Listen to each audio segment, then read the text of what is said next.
Hey, this is Rue. Today I'm doing another EU4 challenge run. My last run was a little bit stressful, so for this one I wanted to take it easy with a more relaxed challenge. We're headed back to my favorite region in the game, Persia. I've already done a couple challenges here, but this one has some unique twists that I think will set it apart. Starting as Yazd, our goal is to convert every great power to the Zoroastrian religion. To make things interesting, I'm going to add a couple rules on top. First, throughout the game we can only ally other Zoroastrian nations. Second, we have to follow the rules of the Asha Vahishta mechanic built into the Zoroastrian faith. We cannot take any action that would reduce Asha Vahishta, which includes the following: breaking an alliance, threatening war, sending an insult, fabricating claims, or breaking a royal marriage. Two of the restrictions have special rules. Forcing religions on other nations and using missionaries for conversions will only be allowed after completing the associated missions, which stop those actions from reducing Asha Vahishta.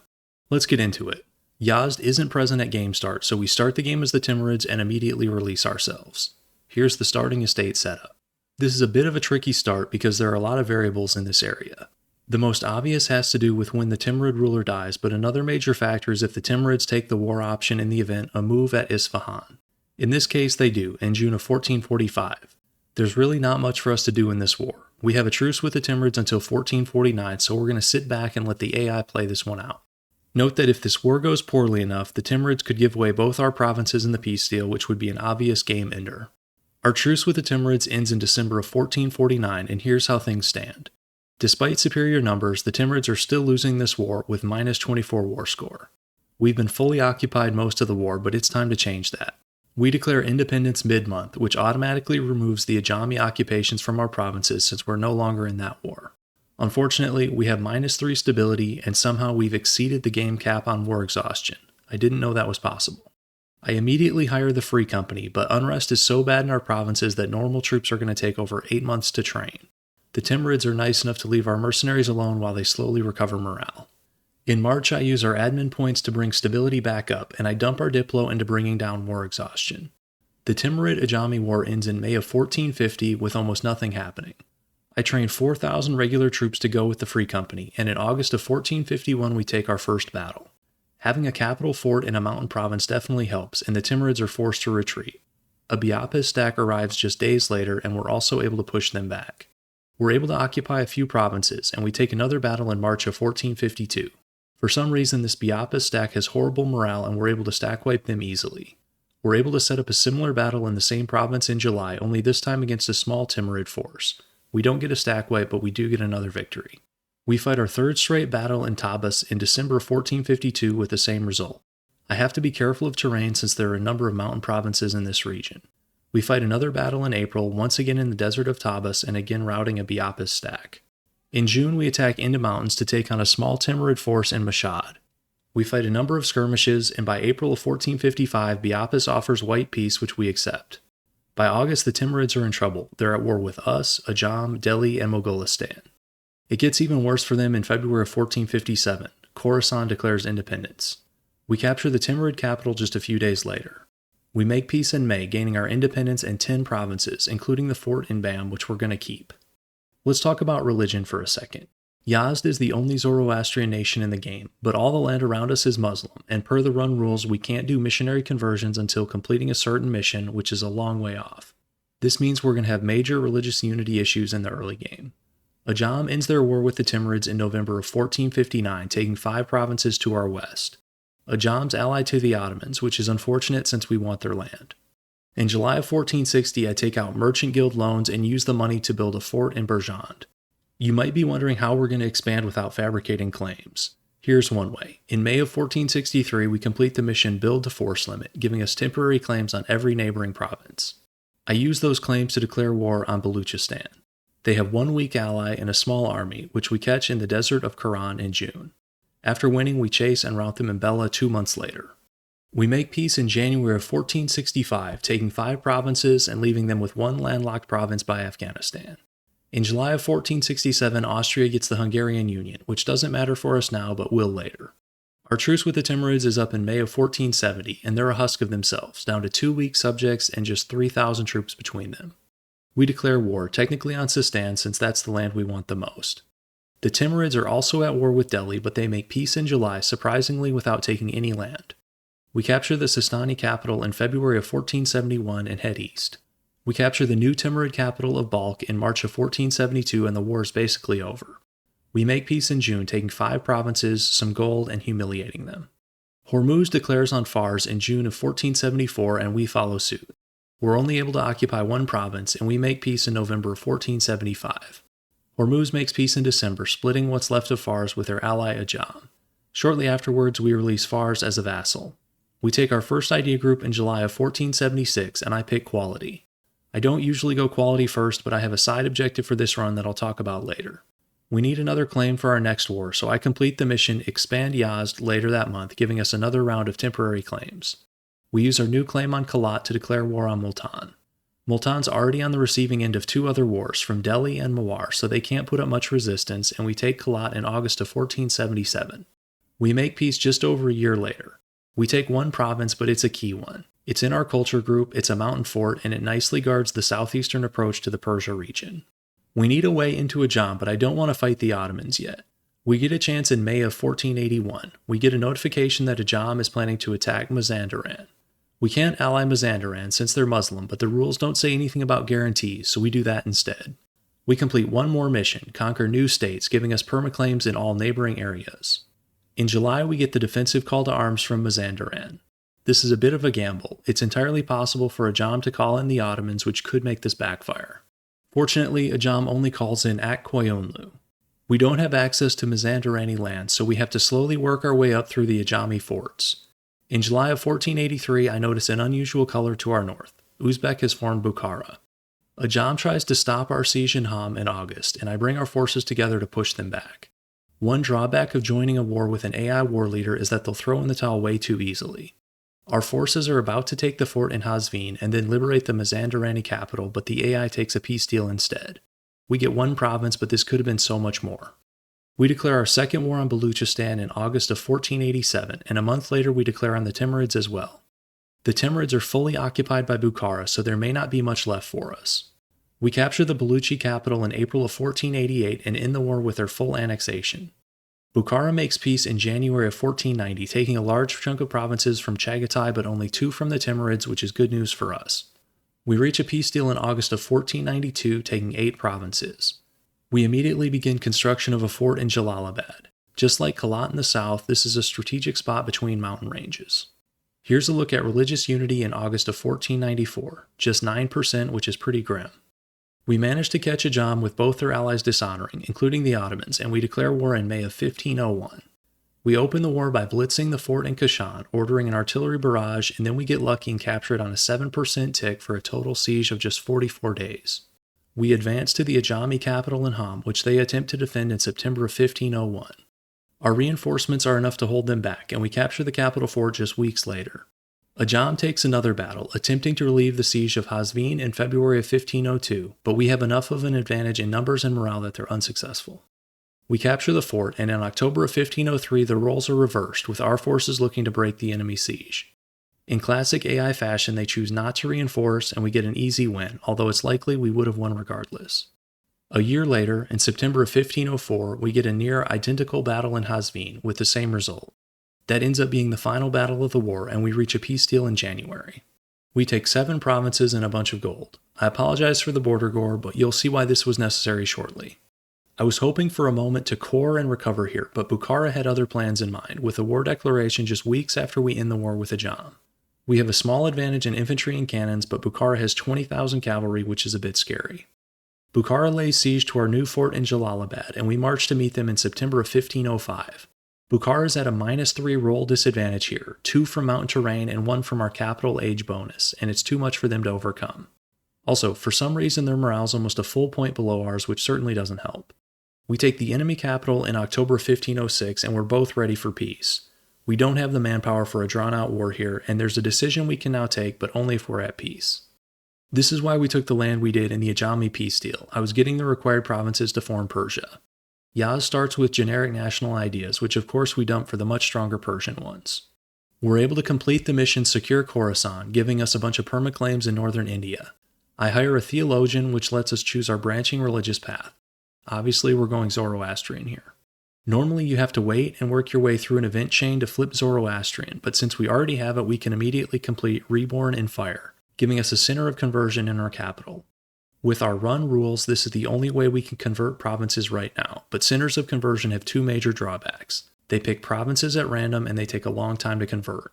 We also complete the mission Restore the Avesta, which gives us a nice tech cost reduction for 25 years as well as some missionary bonuses we can't use.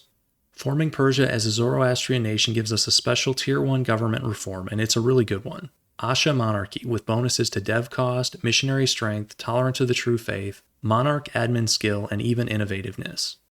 I think you can make a case for this being one of the better Tier 1 reforms in the game, at least for monarchies. A month after forming Persia, we get the option to switch to Iran Shar. Obviously we're going to, but we'll keep Persian ideas. This is a tougher call than before. Iran Shar has decent ideas, but Persia's are more military oriented, which we're going to need this run. In September of 1510, we declare war on Mewari. They're already in 2 wars and their military's in bad shape, so this one's pretty straightforward. We make peace in July of 1512, taking gold and war reparations. Our truce with Ajami ends in early 1519, and we declare a reconquest war. The first battle doesn't happen until May of 1520, when we corner the Ajami army in the eastern Caucasus. Despite a terrain disadvantage, we have much higher morale and almost twice the troops, and after winning we pursue the Ajami forces east and stack wipe them in Shirvan. We separate peace Hormuz in January of 1524, returning 2 cores to Fars and taking gold. We reach a deal with Ajam later that month, returning 5 cores to Fars and taking 4 provinces for ourselves.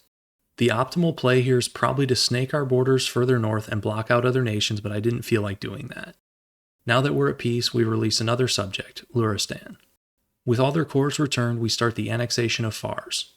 In May of 1524, we use our special Zoroastrian interaction for the first time with Sind. This switches their state religion to Zoroastrian, and 2 months later we ally them. In June of 1525, we unlock our third idea group. I'm opening this game with quality, religious, and diplomatic. Mushashan makes peace with Ajam in May of 1530, taking a number of provinces and forcing the release of Ardabil. Mushashan now has a number of Luristani cores, so we declare a reconquest war a month later. Mushashan only has 7,000 troops, and we're able to wrap the war up in just over a year. We take 6 cores back for Luristan and 2 provinces for ourselves. We finish the annexation of Fars in September of 1531. Let's talk for a second about how the Zoroastrian religion works in EU4. It uses a holy site system, much like Coptic Christianity, in which you get to choose bonuses based on the number of holy sites that are both Zoroastrian and owned by a Zoroastrian nation. Of course, at game start this is 0, and it still is since our center of conversion hasn't flipped a holy site yet. I like this system, and I prefer Zoroastrian for the simple reason that the Coptic holy sites are laid out somewhat awkwardly. To get all 5, you have to conquer from East Africa to the Caucasus. By the way, I had meant to vassalize Sind, but I forgot and they ended up getting annexed by Mewari in August of 1533 in a war in which they were a secondary participant. With that plan off the table, I resort to a simpler one, another declaration of war against Mewari in March of 1534. In December, the Ottomans declare on Ajam. They already peacefully vassalized Ardabil, which means they're likely to border us very shortly. We make peace with Mewari in September of 1536, taking 5 provinces. Our truce with Ajam ends in November of 1538, and we declare our 4th and final war. Ajam is down to just a handful of provinces, so there isn't much to show here. We declare a second war, this time on Hormuz in March of 1540. Hormuz has no allies and is already almost completely sieged from another war. In July of 1540, we finish the annexation of Luristan, which gives us enough provinces in the Persia region to complete the mission Consolidate Persia. The mission triggers an event which gives us 32 development across Persia, a bunch of permaclaims, and some reform progress. In September of 1540, we get the notification that we become one of the great powers, which is always fun to see.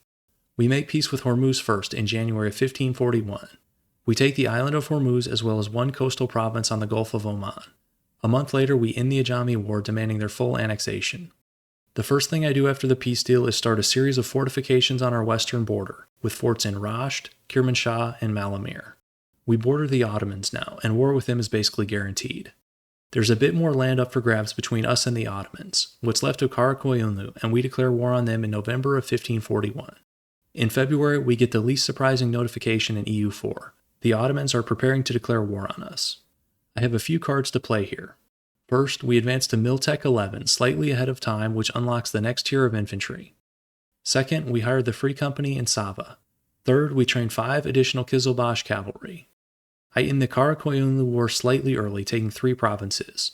At this point, I only want provinces I can defend with forts, and the location of Lake Urmia makes that tricky. I start construction of a fort in Tabriz before even coring. The Ottomans declare in mid-May 1542. Unfortunately, none of our border forts are done yet, so we'll have to play for time. We do have one more trap card to play, the mission Rally the Warriors, giving us a great general with extra shock pips. This is exactly the kind of general we need to fight the Ottomans. 6 shock and 3 siege is about as good as it gets at this stage of the game. The Ottomans start the war by pushing in the south while we go on the offensive into Ardabil. We barrage the fort and capture the Ardabili capital in February of 1543.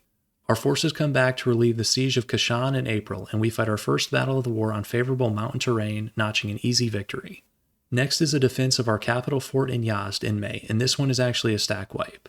As usual, the AI is spreading their forces around all over the place. The first wave of border forts finishes between late July and early August of 1543. We take our next battle at the end of the year near one of our new forts in Malamir. We have the advantage across the board, numbers, terrain, discipline, and morale, and this is a decisive victory. There's more bad news for the Ottomans, though. The fort construction has cut off their line of retreat, and we're able to chase and stack wipe part of their forces in Avaz. The rest of the Ottoman forces in our territory are now also trapped, and basically dead men walking. We defend the fort in Bam in April of 1544 and win with a 3-to-1 casualty ratio. We chase their forces north and attack into the mountains at Isfahan in October. Even with the terrain disadvantage, we're still getting favorable loss ratios. We pursue the retreating Ottoman forces to Abarca and stack wipe them all. We continue northwest, barely arriving to relieve the siege of Ardabil in January of 1545. We retake Tabriz to continue construction of our last border fort, then head south to push the Ottomans back from Kermanshah, which we do in July. Quick side note here. In November, the Two Sicilies offers us a loan of 125 gold at a discounted 3% rate. The strange thing is, I checked the Diplo, and the Two Sicilies and the Ottomans are allies. I can't tell if this is a brain-dead move by the AI or a next-level realist diplomacy play. In October of 1546, we finished the last border fort in Tabriz. The Ottoman war goal is Khoi, so this should help with ticking war score. We take a battle in defense of our captured fort in Shirvan, notching another small victory in early December. Next is another battle in defense of our fort in Tabriz against a fairly large 54k stack. This war's gone about as well as could be hoped, but we're running low on manpower and we make peace in June of 1547 after a 5-year war. We take 3 provinces, war reparations, and almost 2,000 gold. Total losses were 105k to 255k, a ratio of about 2.5 to 1 in our favor, which isn't bad against an early game runaway Ottomans.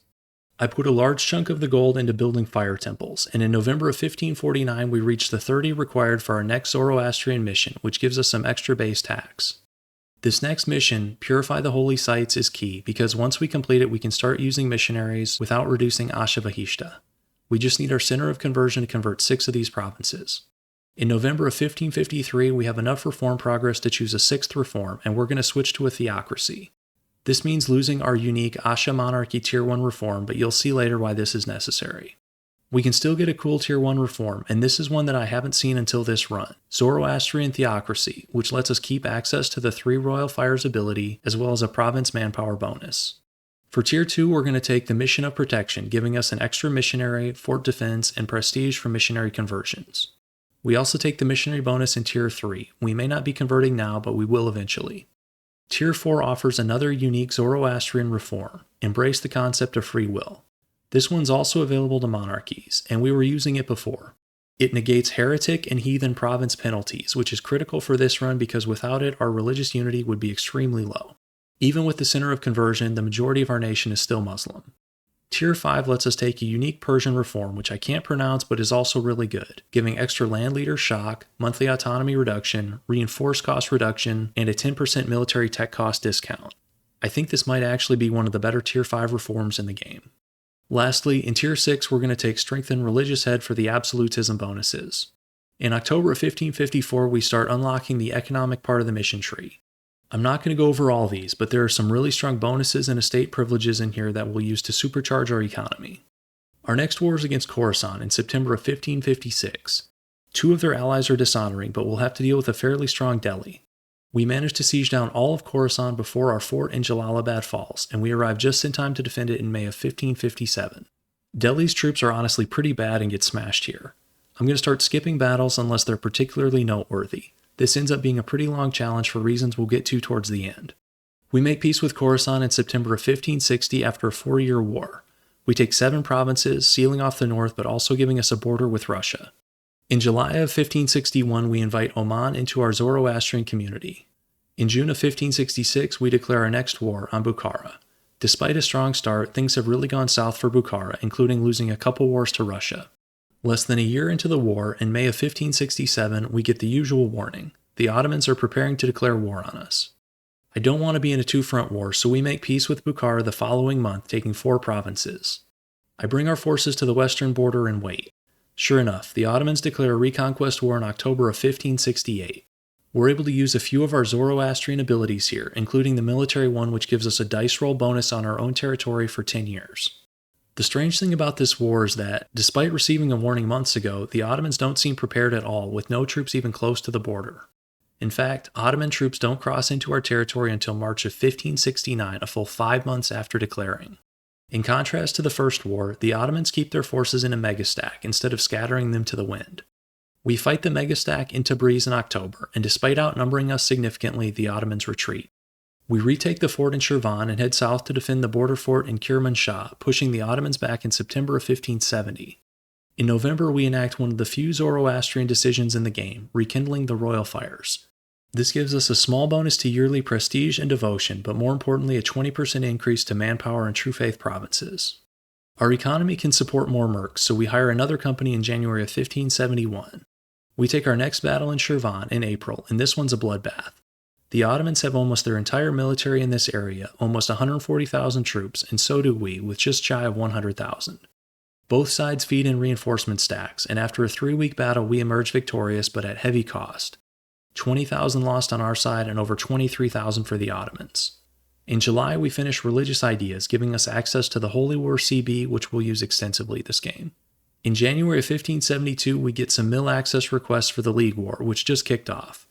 This is a monster League War, with Austria, Spain, Russia, Great Britain, and Sweden facing off against the Ottomans, PLC, France, and the 2 Sicilies. I'm a little disappointed to miss it, but I guess in a way we're participating by giving the Ottomans all they can handle.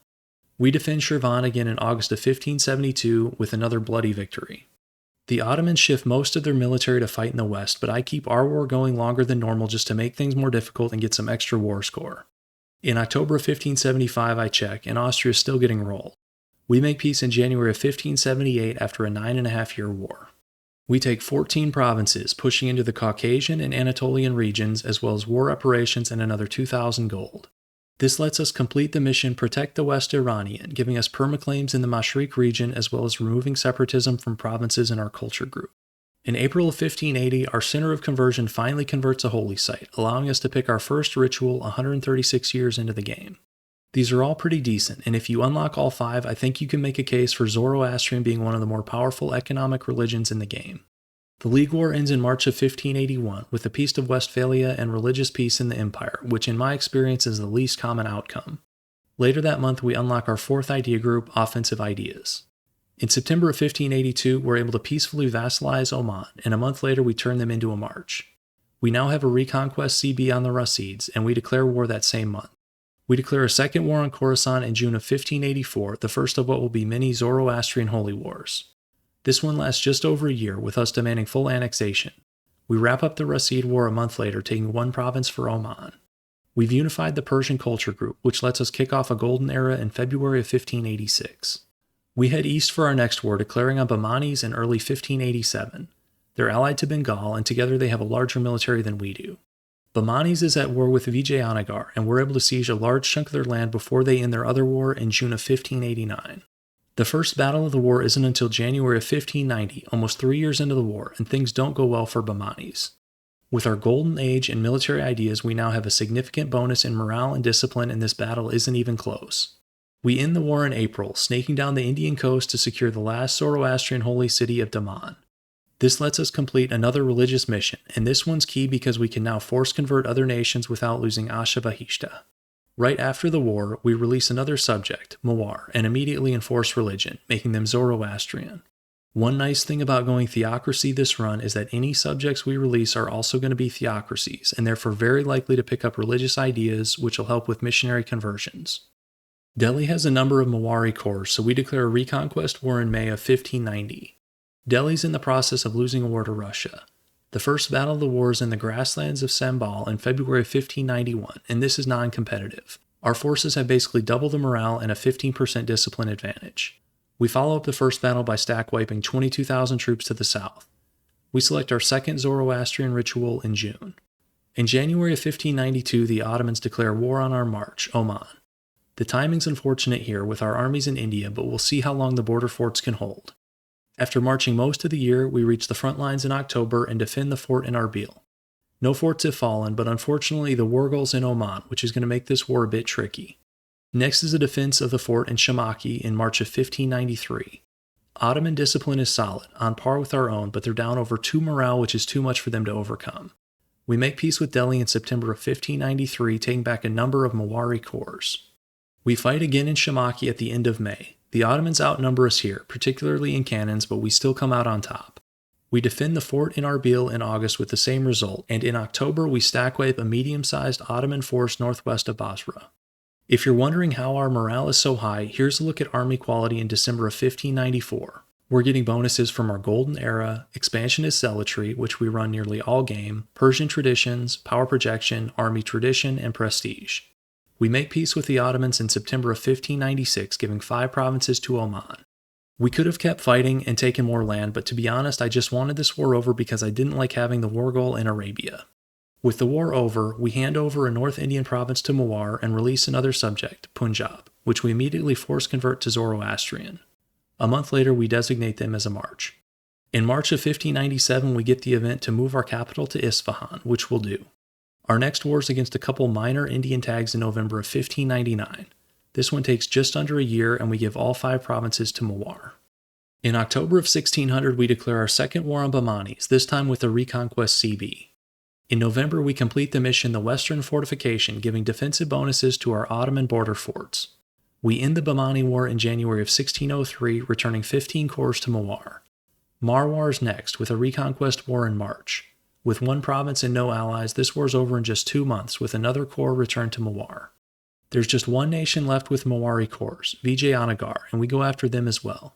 We end that war in December of 1603, taking 2 provinces for ourselves and returning Mewar's final 2 corps. We immediately release another subject, Madurai, and as usual we enforce religion to flip them Zoroastrian. In April of 1605, we complete our final defensive mission, giving us access to an estate privilege that reduces fort maintenance. Our truce is up with Delhi, and we declare another Reconquest War in August. Delhi's allied to the Ottomans, which makes this a 2-front war. In October of 1607, we finish construction of the new capital in Isfahan, giving us a nice permanent province bonus. In case you're wondering how the battles are going, here's one in May of 1608. The AI thinks briefly about reinforcing and then decides against it, leaving these 27,000 troops to their doom. Here's another one, in August of 1609. We now have enough cannons to fill the combat with, and the battles are over before the Ottomans can even reinforce. The Age of Reformation ends in February of 1610, and unfortunately that also means the end of our Zoroastrian center of conversion in Yazd. This is unfortunate because we're at 5 provinces out of 6 to complete the mission Purify the Holy Sites, which would finally let us start using missionaries. Now technically we could still complete this by releasing a vassal in the area, letting them convert one of the required provinces, and then annexing them. But I don't feel like jumping through those hoops, so I'm going to be a bad boy here and break our missionary rule just once by converting the province of Tun. The missionary finishes in October of 1610, which lets us complete the mission. We've already met the requirements for the next one as well, Balance the Flames, which lets us upgrade our 3 Royal Fires ability. Tun is a holy site, so we unlock our 3rd ritual in November, going with the missionary strength option. We now begin a conversion rampage, starting with the last 2 holy sites in Laristan and Khiva. We take the 4th ritual in July of 1611, and we make a separate peace deal with the Ottomans shortly after, taking 1 province on the Red Sea, forcing the return of an Omani corps, and some gold. Delhi's next with a peace deal in August. We pillage their capital, force the return of all Punjab's corps, as well as 2 additional provinces in Kashmir. With the war over, we use our new Red Sea province to release another subject, Egypt. As always, we immediately enforce religion. Our missionary finishes in Khiva, which lets us complete the final Zoroastrian ritual, reducing our construction cost and giving us additional monthly Asha Vahishta. We're up to 15.5% missionary strength, and we're helping convert our subjects' provinces as well as our own. Here's an odd one. Genoa migrated to North Africa and converted to Sunni. We declare a second war on Bukhara in January of 1612. They're also at war with Russia, so this becomes a scramble for occupations. In August, we declare a holy war against Kashmir. This takes just a few months, and we end it with both provinces going to Punjab. Let's do a quick religion status check. The Zoroastrian faith is now followed by 6 nations across 83 provinces, making it the 13th most followed religion in the world. We obviously still have our work cut out for us. In January of 1614, we declare our second war on Vijayanagari. This one takes about a year and a half, and we demand the return of all of Madurai's corps as well as the island of Sri Lanka. We probably already have the highest army quality in the world, but it gets even better in September of 1615 with the military reform event. We reform the army, giving us mil power, army professionalism, and 10-year bonuses to morale and mil tech cost. We end the war against Bukhara in June of 1616 with their full annexation. That same month, we declare our next holy war, this time against the Orthodox heathens to our north, Russia. Russia's allied to Austria and Bahmanis with a total troop count of almost 500,000, so this war is going to take some time.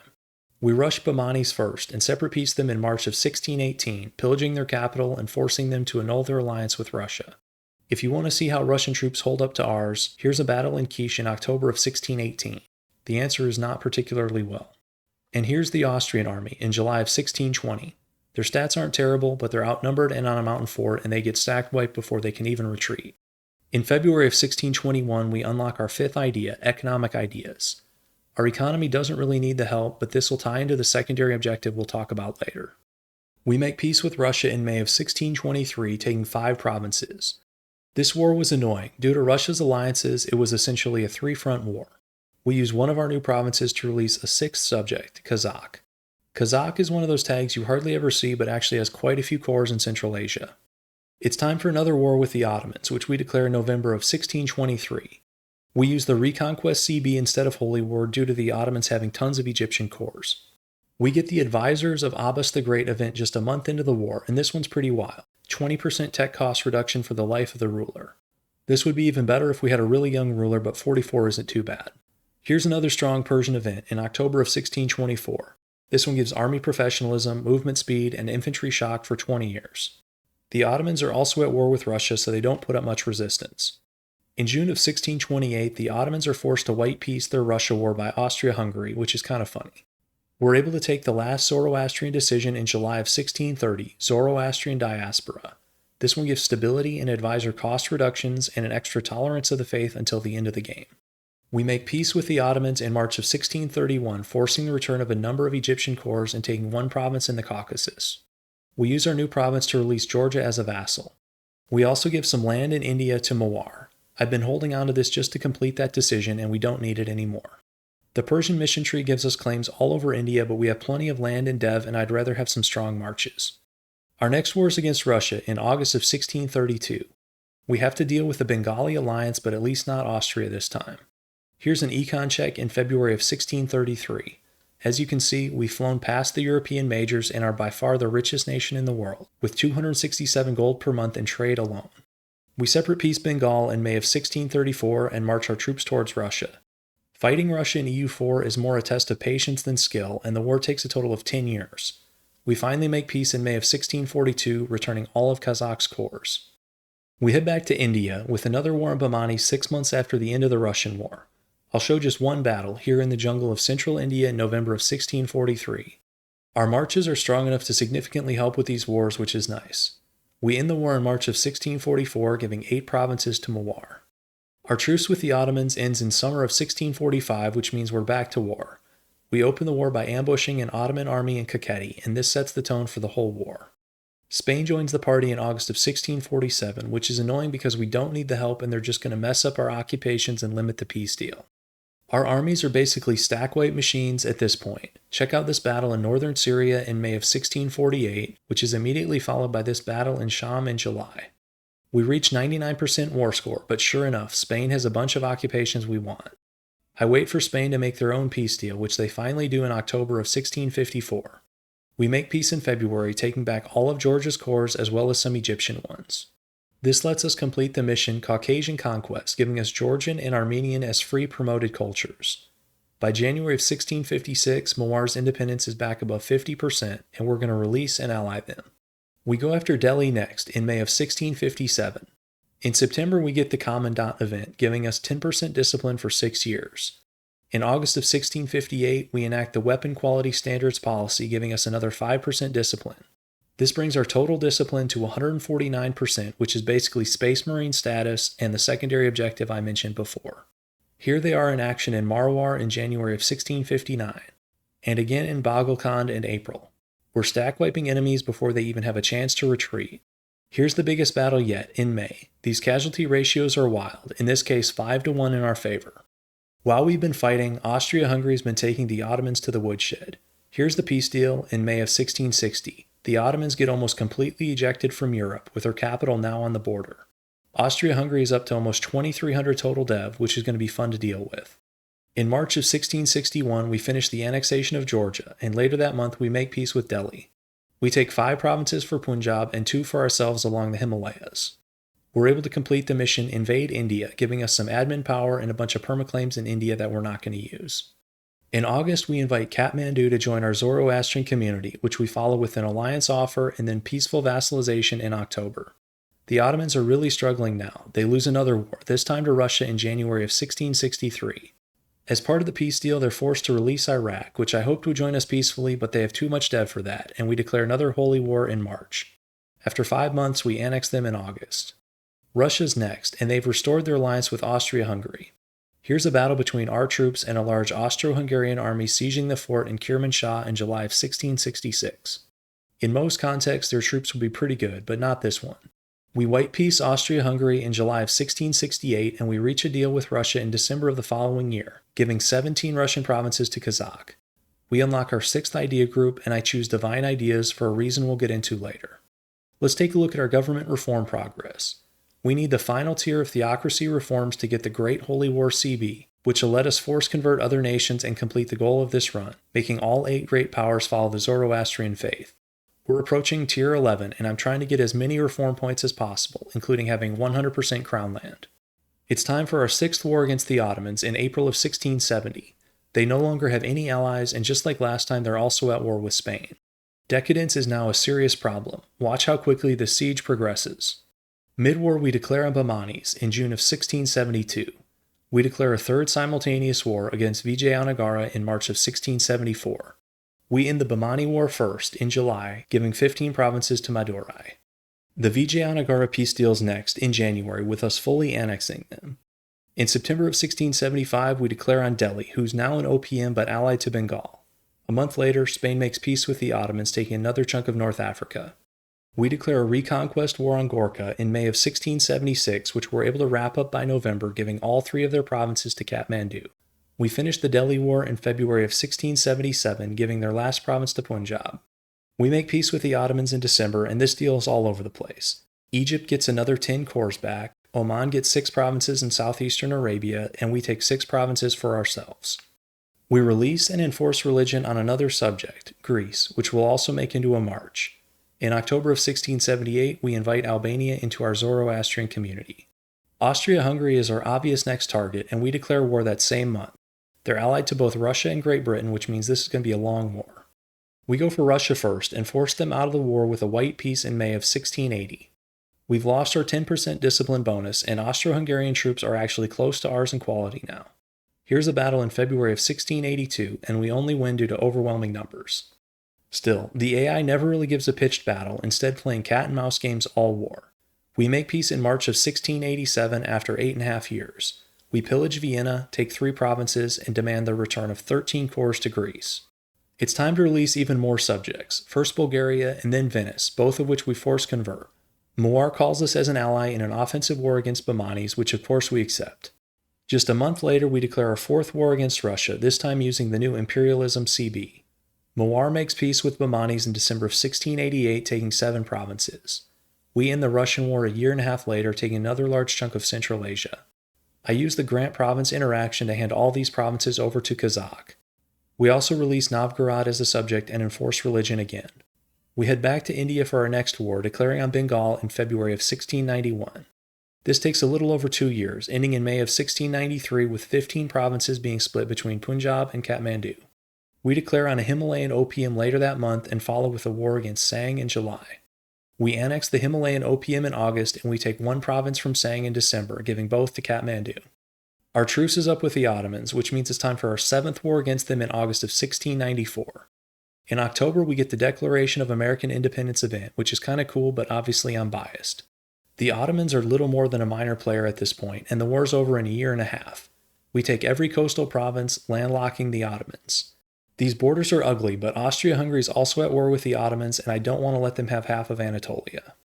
I grant all the former Ottoman provinces in the Alexandria trade node to Egypt. My plan is to take the Anatolian and Mashriq regions for ourselves, but anything outside of that will go to our subjects and allies. We declare on Lebanon next, who only have one province but a relatively strong ally in Somalia, who have consolidated most of East Africa. Hejaz is next, in June of 1696. Without allies, Hejaz falls in just 3 months, and we give all 3 corps back to Egypt. We separate peace Somalia in July of 1697, taking one province on the Gulf of Aden. This lets us end the Lebanese war by annexing them into Egypt. We release Adal as a subject and convert them. In June of 1698, we invite the Knights Templar into our Zoroastrian community, which is kind of hilarious. We must have some really effective evangelists to convert a military order that has been dedicated to Catholicism for almost 6 centuries. With the Knights following our religion, we offer an alliance in July and then vassalization in December. As much as I'd love to build a Zoroastrian crusader state from Malta, we need that province for reasons that'll be apparent later, so unfortunately we're going to have to annex them. Our truce ends with Austria-Hungary, and we declare another reconquest war in September of 1699. As usual, they're allied to Russia, so we head north and force a separate peace in December of 1700. We take what looks like a major battle in Kostandil in October of 1702, but the AI quickly retreats. Austro-Hungarian army quality is still quite solid, with 130% discipline and morale slightly higher than ours. We make peace in May of 1707, forcing the return of all Bulgarian and Venetian corps. With the war over, both Greece and Bulgaria want independence, and since they don't have any corps left to conquer, we'll let them both have it. The Ottomans are up again in September of 1707 with an 8th war. They're now guaranteed by Russia, whose goal this game seems to be being as annoying as possible. But as the Ottomans lose provinces, these wars are getting shorter, and we end this one in less than 3 years, taking a large chunk of provinces across southern Arabia and the Levant. In October of 1710, we get an event I really didn't want to see. Our nation's the birthplace of the revolution. Given the goal of this run, it's critical that we stay a theocracy, for reasons that'll be apparent soon. We won't even get the revolution disaster because we're at 3 stability, so we're just going to have to eat unrest penalties. We go after a new target for our next war, Somalia, with a Reconquest CB. In July of 1711, we declare a second war against what's left of Bahmanis. We end that war after 15 months, giving all 4 provinces to Madurai. While our troops are still in India, we declare another war against Bengal in November of 1712. We end the Somali War in winter of 1714, returning corps and giving a number of additional provinces to Adal. 2 years later, we make peace with Bengal, splitting a large chunk of northeastern India between Punjab and Kathmandu. In May of 1718, we finish annexing the Knights, which will let us start upgrading the Malta forts. At the same time, we get the notification that the Ottoman Empire has fallen and been replaced by revolutionary Turkey. Given how poorly things were going, I can't say I blame them for trying something new. You might notice that the Spanish have taken chunks out of 2 Zoroastrian nations in the Mediterranean, Albania and Greece. We've been defender of the faith for over 100 years, which I thought would protect them. At the time I didn't understand, but I learned something new while researching this. Per the wiki, you only get a defender of the faith call to arms from nations on the same continent as you, in our case, Asia. As European nations, Albania and Greece were out of luck. Thousands of hours in this game, and I still don't understand how defender of the faith works. Greece has been gutted so badly that they're willing to come back as a vassal. We've also built the Suez Canal, so we can now bring our navy into the Mediterranean, which is going to be very helpful. We ally Bulgaria and ask them to return some Greek corps in June of 1719. We finish upgrading the Malta forts in March of 1722, giving us minus 15% war score cost against other religions. In June, we finally reach the moment I've been waiting for all run, the Tier 13 theocracy reform, the Global Crusade. There's a lot of text here, but basically this reform lets us use a new CB, Great Holy War, against any heathen nation, letting us force convert them to our religion. Since Zoroastrian is in its own religious group, every other religion in the game is considered heathen and thus fair game. You might wonder how we plan to convert Spain and Austria-Hungary with 2400 plus dev. Won't this cost like 500% war score? Not necessarily. As I understand it, force conversion cost is based on a few modifiers: a nation's total province war score cost, which is related to admin efficiency, and then a separate modifier called cost of enforcing religion through war. We're going to attack this from both directions. We have reduced province war score costs from Diplo ideas, we have increased admin efficiency from 90 absolutism, soon to be 100, and we have reduced war score cost against other religions from level 3 Malta forts. We have minus 50% cost of forced conversion from the Global Crusade reform, as well as another minus 30% from divine ideas. The idea is, if we stack all these multipliers together, theoretically we should be able to force convert even superpowers. We put my theory to the test with our first Great Holy War in July of 1722 against Austria-Hungary. Here's one of the larger battles of the war in Croatia in November of 1723. And yes, I know I overstack here, but in this case it doesn't matter.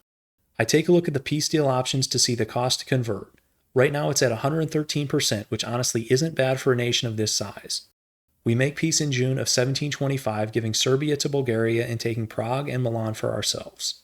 With the war over, we proclaim ourselves economic hegemon and release 2 more subjects, Bohemia and Milan, and force convert both.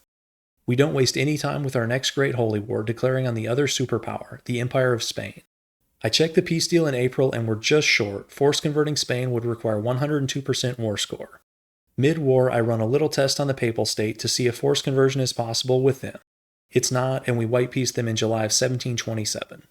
We make peace with Spain in October of 1728, taking the province of Naples and returning 7 corps to Greece.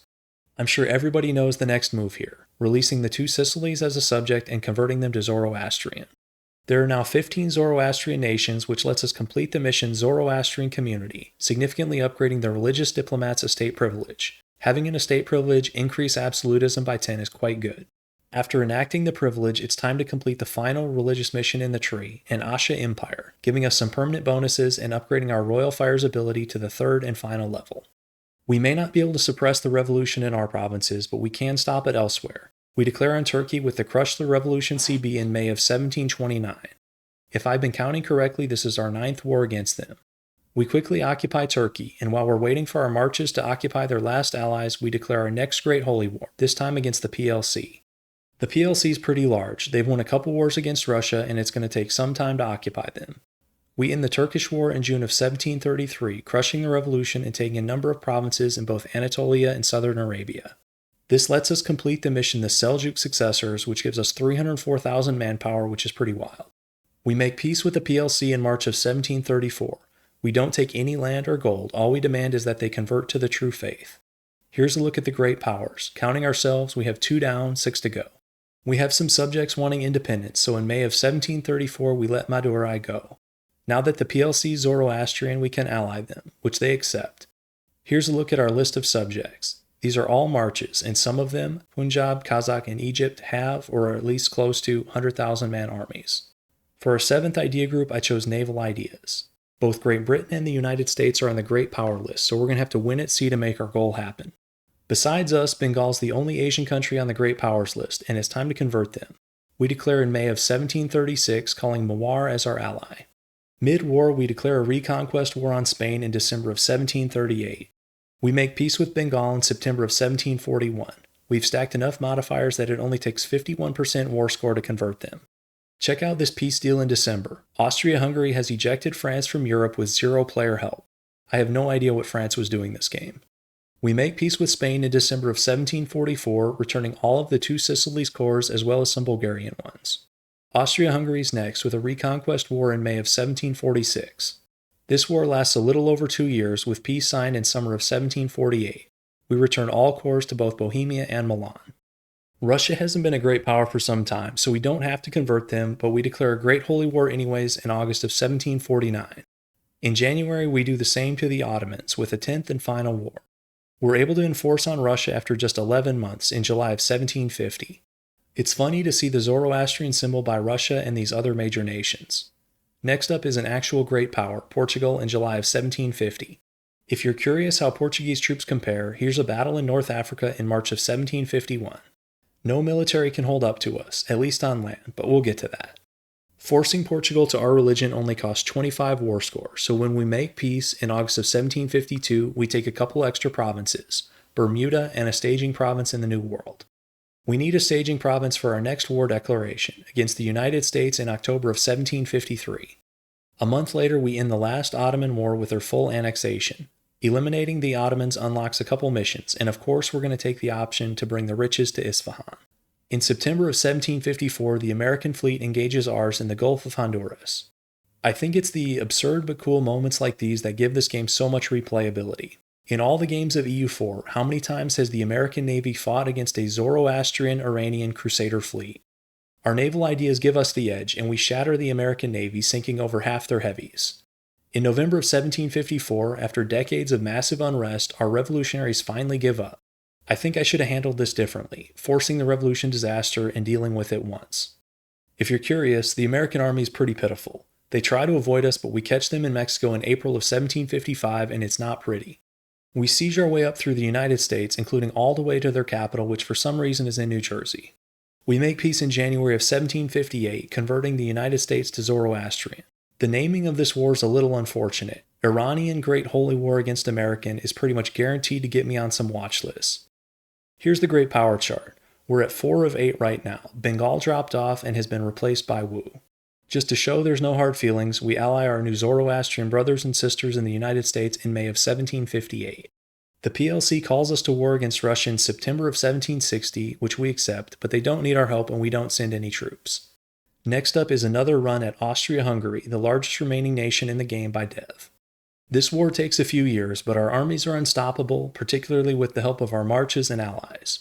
We make peace in March of 1765, returning 2 corps to Milan and forcing Austria-Hungary to convert to Zoroastrian.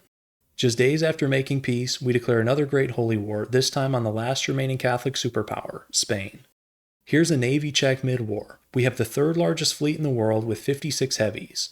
Concerningly, Great Britain has 108 heavies and 200,000 available sailors. We make peace with Spain in December of 1768 after a shockingly easy war. Fighting colonizers in the late game feels like a roll of the dice. Sometimes they have 600,000 guys ready to go at the border, and other times it feels like the whole nation is being guarded by 50 cops. We're down to just 2 great powers left, Wu and Great Britain. I want some more time to build up our fleet, so it's time for a long march east. We declare war once our troops reach Kathmandu in December of 1769. Wu pulls to Spain and offers essentially 0 resistance. We move north and start sieging Korean border forts. In January of 1772, we unlock maritime ideas, which I hope we don't need, but the British fleet is still making me nervous. We make peace with Wu in June, converting them to Zoroastrian. I wasn't sure if this would remove them as Emperor of China, but that doesn't appear to be the case.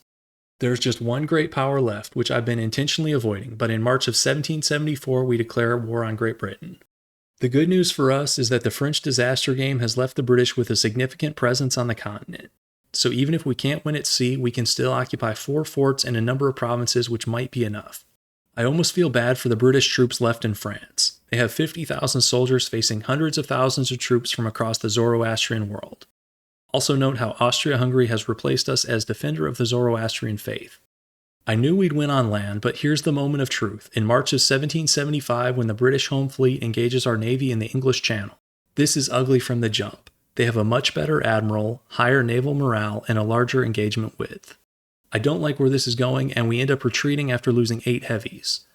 After repairing, our fleet heads back and gets engaged again, this time off the coast of Portugal in January of 1776. Even though the game considers him a 1-star, this British admiral has 6 maneuver pips, which gives their fleet a ridiculous 136 combat width. I really needed to roll some more admirals, as this guy was definitely holding us back, but ultimately I'm not sure that it would have mattered. In any event, we're able to get enough war score from occupations that we can end the war in September of 1777 without ever landing in the British Isles. Great Britain joins us in the Zoroastrian community, and there it is, all great powers following our religion. Let's run through them quickly. Iran Shah, Austria-Hungary, Spain, the Polish-Lithuanian Commonwealth, Great Britain, Portugal, Wu, and the United States. Let's do an overview of our nation and then finish with some closing thoughts about this challenge. We had 3,748 development of our own, and our subjects had even more, just under 4,000 combined. We had 1,855 dev clicks, with an average cost of below 25. Persia/Iran Shah gets some really good development bonuses, including an age ability as well as an estate privilege that negates certain terrain penalties on dev costs. Speaking of subjects, look at this lineup of marches. Not only are there a lot of them, some of these have legit militaries. Punjab with 166k, Kazakh with 133k, Egypt with almost 200k, Bohemia with 103k, and so on. Let's take a quick tour of the rest of the world. Instead of Japan, we have the shogunate with the divine empire government rank. I'm not familiar enough with the Japan region to know how the shogunate happens versus Japan, but I'm sure somebody will know in the comments. Africa has been split strangely, with Tafilalt expanding south and having a huge game and sharing West Africa with Jolaf. Ajuran also had a good game, forming a large Somalia, as did Congo. South America had loyal colonial nations until the end, but in North America the United States was left unchecked and went for a manifest destiny thing a century early, and mostly succeeded. It's beyond the scope of this video, but EU4 has some issues with colonization, and this is one of them. Declarations of war from New World nations don't call the overlords, so it's way too easy for independent New World powers to beat up on colonial nations and turn into superpowers. Let's switch to the map mode you've been waiting for, religious. As you can see, we spread the Zoroastrian faith across the Middle East, India, Central Asia, and even Southern Europe. You can see pockets in the PLC, Bohemia, and even Greenland. Here are the numbers. We end the game with Zoroastrian, the second most followed faith in the world, about 111 provinces behind Catholicism. If we really wanted to, we could have taken number 1, but sheer numbers of provinces wasn't the goal for this run, and I was ready to call it. Here's the final idea set, here's our absolutism, and here's the estate page. Here's the economy tab. Notice we're paying 154 gold per month in officers sent to marches, which is kind of funny. It's also pretty wild to have almost 4,000 dev and 0 gold income.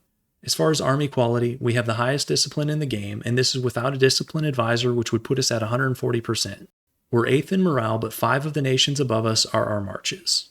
We're first in army losses, although it's actually quite close with Austria-Hungary.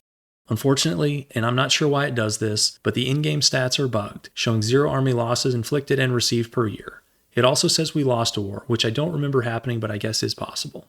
Also note that the game considers provinces granted to subjects as unjustly stolen from us, which is an interesting perspective. And one more thing before we move on, look at the development of our capital, Isfahan. 64 total dev is pretty high, and I think mostly due to using the Royal Fire's abilities. So let's wrap this one up.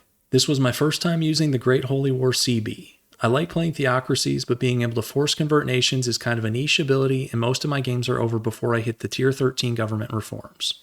If I do something like this in the future, the one thing I change is prioritizing reform progress growth earlier, by keeping Crown Land higher and maybe taking court ideas.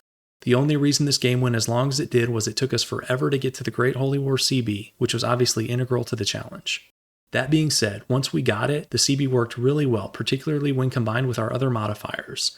We had to weaken Austria-Hungary and Spain a few times, but the fact that we were able to force convert superpowers with thousands of dev is pretty wild. Following the rules for this challenge, making sure we didn't take any actions to lower Asha Vahishta, was really only tricky in the early game. Once we completed the missions that let us force convert and use missionaries, the rest of the rules, forbidding breaking an alliance, threatening war, sending an insult, fabricating claims, or breaking a royal marriage, were easy enough to follow. I also achieved my secondary objective this run, which was to get as much discipline on our troops as possible. We got up to 149%, which is about as high as you can get without starting to jump through crazy hoops. Hopefully you all enjoyed this one. This is my third Persia-related challenge on the channel, but I felt like the start, rules, and goal were different enough to let this one stand on its own. As always, thanks for watching, and I'll see you in the next one.